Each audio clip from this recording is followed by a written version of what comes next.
नमस्कार. माझं नाव संग्राम शंकर पाटील, राहणार पळशी, तालुका खानापूर, जिल्हा सांगली. मी गेली 4 ते 5 वर्ष श्री दत्त क्षेत्र मोराळे या ठिकाणी भक्ती मार्ग आणि सेवेमध्ये आहे.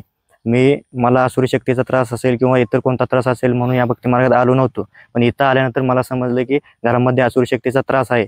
त्यामुळे घरची परिस्थिती पूर्णतः बेताची होती. दुसऱ्यांच्यात रोजगाराला जाण्याव्यतिरिक्त पर्याय नव्हता. पण या मार्ग केल्यानंतर घरची परिस्थिती पूर्णतः सुधारली आहे. आता माझी स्वतःची 1 एकर द्राक्ष युरोप एक्सपोर्ट बाग आहे आणि आता व्यवस्थित सगळे घरचं चालू आहे. मी वयाच्या 20व्या वर्षी या भक्ती मार्गात आलो. वयाचं 20वं वर्ष म्हटल्यावर तरुण पिढीचा टर्निंग पॉईंट आहे.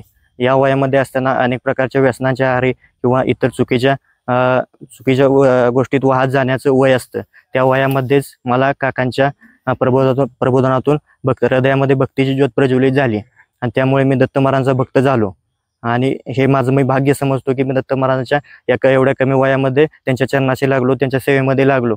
मी येणाऱ्या लोकांना किंवा मोरा क्षेत्राकडे वाटचाल करणाऱ्या लोकांना एवढंच सांगेन की तुम्ही या ठिकाणी प्रत्यक्ष या.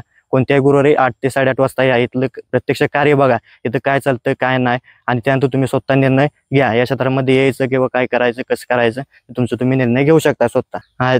या क्षेत्राचा अभ्यास करण्यासाठी तुम्ही यूट्यूबवरती मोराळे दत्त मंदिर टाकून व्हिडिओ क्रमांक 177 भाग बघू शकता. अवधूत चिंतन श्री गुरुदेव दत्त.